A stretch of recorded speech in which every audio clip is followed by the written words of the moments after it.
আসসালামু আলাইকুম। বাংলা সংবাদে সবাইকে স্বাগত জানাচ্ছি। আমি চিন্তিয়া হক। শুরুতেই সংবাদ শিরোনাম। প্রয়োজনে ৩০০ আসনে প্রার্থী জোট গড়তেও প্রস্তুত বলছেন মামুনুল হক। এদিকে তারেক রহমানের ফেরার তারিখ চূড়ান্ত হলে ঘোষণা দেবে বিএনপি। জানাবো ৫ আগস্টের মধ্যে জুলাই ঘোষণাপত্র চায় নাহিদ ইসলাম। গণঅভ্যুত্থান ২০২৪ কার্যক্রমের জন্য বিএনপির ২ উপকমিটি গঠন। এবং সর্বশেষ জানাবো দাবানলে পৌঁছে তুরস্ক, খালি হচ্ছে গ্রাম। শুনছিলেন সংবাদ শিরোনাম, এবারে বিস্তারিত। প্রয়োজনে ৩০০ আসনে প্রার্থী জোট গড়তেও প্রস্তুত বলছেন মামুনুল হক। আগামী নির্বাচনে বাংলাদেশের খেলাফত মজলিস প্রয়োজনে ৩০০ আসনে প্রার্থী দেবে বলে মন্তব্য করেছেন দলটির আমির মাওলানা মোহাম্মদ মামুনুল হক। আবার বৃহত্তর জোট গড়ার প্রস্তুতি থাকার কথাও বলেছেন তিনি। মামুনুল হক বলেন, বর্তমান সরকারের কাছে আমাদের দাবি হলো নির্বাচন কাঠামোতে যেসব বিষয় এখনো অমীমাংসিত তা দ্রুত জাতির সামনে স্পষ্ট করতে হবে। সংসদের দ্বিকক্ষ বিশিষ্ট কাঠামোর বিষয়ে ঐকমত্য থাকলেও উচ্চকক্ষ ও নিম্নকক্ষ কিভাবে গঠিত হবে সে বিষয়ে এখনই সিদ্ধান্তের প্রয়োজন। আনুপাতিক হারে ভোটের বিষয়ে খেলাফত মজলিসের অবস্থান তুলে ধরে মাওলানা মামুনুল হক বলেন, আমরা আংশিক পিআর সিস্টেম চাই। বর্তমান ব্যবস্থায় সংখ্যাগরিষ্ঠের মতামতে প্রকৃত প্রতিফলন ঘটে না, তাই ন্যায্য ও অন্তর্ভুক্তিমূলক প্রতিনিধি নির্বাচনে আংশিক পিআর সিস্টেম নিম্নকক্ষে ও পূর্ণ পিআর সিস্টেম উচ্চকক্ষে চালু করা প্রয়োজন। বাংলাদেশের খেলাফত মজলিস বিশ্বাস করে দেশের স্বার্থে একটি শক্তিশালী ও গঠনমূলক বিরোধী দল থাকা প্রয়োজন। বিরোধী দলকে নিশ্চিহ্ন করার রাজনীতি বাংলাদেশে চলবে না। স্থানীয় সরকার নির্বাচন রাজনৈতিক দলগুলোর ঐকমত্যের ভিত্তিতে হতে হবে বলে মন্তব্য করেন তিনি। তারেক রহমানের ফেরার তারিখ চূড়ান্ত হলে ঘোষণা দেবে বিএনপি। বিএনপির ভারপ্রাপ্ত চেয়ারম্যান তারেক রহমানের দেশে ফেরার দিনক্ষণ চূড়ান্ত হলে দলের পক্ষ থেকে ঘোষণা দিয়ে জানানো হবে। কয়েকটি গণমাধ্যমে তারেক রহমানের দেশে ফেরার নিয়ে প্রতিবেদনের জোর ধরে মিডিয়া সেলের এই অবস্থান সামনে আসলো। সাইরুল কবির খান জানান, বিএনপির ভারপ্রাপ্ত চেয়ারম্যান তারেক রহমানের লন্ডন থেকে বাংলাদেশে আসার বিষয়টি দলের পক্ষ থেকে ঘোষণা দিয়ে বলা হবে যখন তার আসার তারিখ চূড়ান্ত হবে। বিএনপির মিডিয়া সেলের আহ্বায়ক মহদুল হোসেন আলমগীর পারভেজের বরাতে সাইরুল কবির খান তারেক রহমান দেশে ফেরার বিষয়টি গুরুত্ব এবং প্রয়োজনীয়তাকে ভিন্নতার দিকে তুলে ধরেন। ৫ আগস্টের মধ্যে জুলাই ঘোষণাপত্র চান নাহিদ ইসলাম।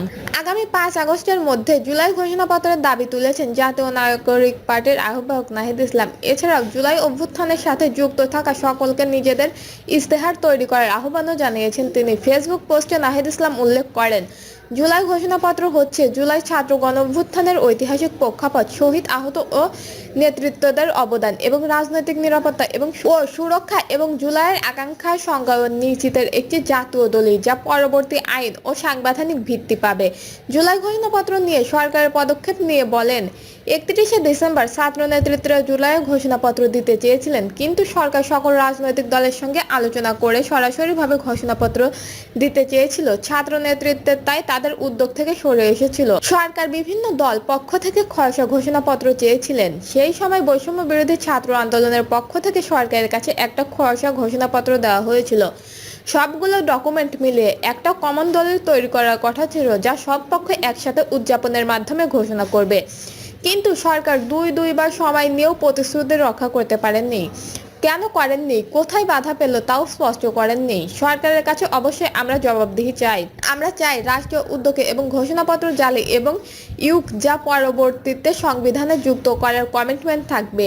তিনি আরও বলেন, কিন্তু সরকার যদি কোনো উদ্যোগই না নেয় তাহলে আমরা বসে থাকবো না। আমাদের বক্তব্য, আমাদের ইশতেহার অবশ্যই আমরা প্রকাশ করব।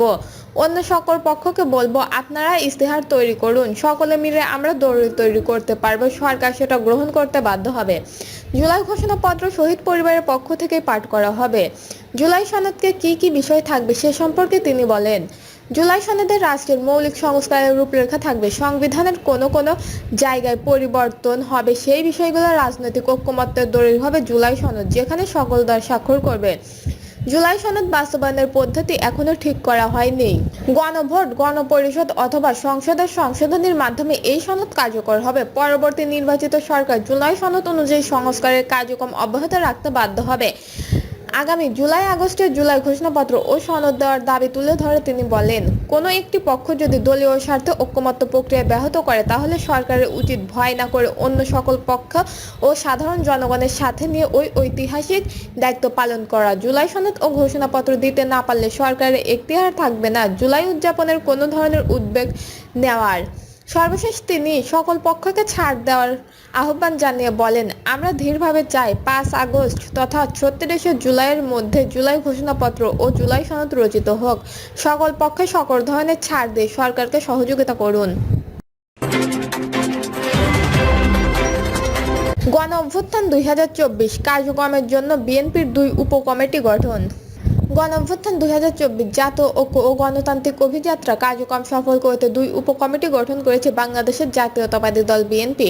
প্রথমত, গণ অভ্যুত্থান 2024 কার্যক্রম দেশি বিদেশি গণমাধ্যমে প্রচার ও জুলাই-আগস্ট গণ অভ্যুত্থান শোক ও বিজয়ের বর্ষপূর্তি পালন কমিটিকে সহযোগিতা করতে মিডিয়া উপকমিটি গঠন করা হয়েছে। বিএনপির মিডিয়া সেলের আহ্বায়ক অধ্যাপক ডক্টর মইদুল হোসেন আলমগীর পাভেলকে এই কমিটির আহ্বায়ক করা হয়েছে এবং সিনিয়র সাংবাদিক আতিকুর রহমান রুমনকে করা হয়েছে সদস্য সচিব। এছাড়াও শাম্মী আক্তার, ব্যারিস্টার মীর মোহাম্মদ হেলেন উদ্দিন, সাংবাদিক আলী মামুন, বিএনপির মিডিয়া সেলের সদস্য সাইদুল কবির খান, সিনিয়র সাংবাদিক জাহিদুল ইসলাম রনি সহ 16 জনকে সদস্য করা হয়েছে। কমিটির সাংবাদিক, আইনজীবী এবং বিভিন্ন সামাজিক সাংস্কৃতিক ব্যক্তির সদস্য হিসেবে রয়েছেন।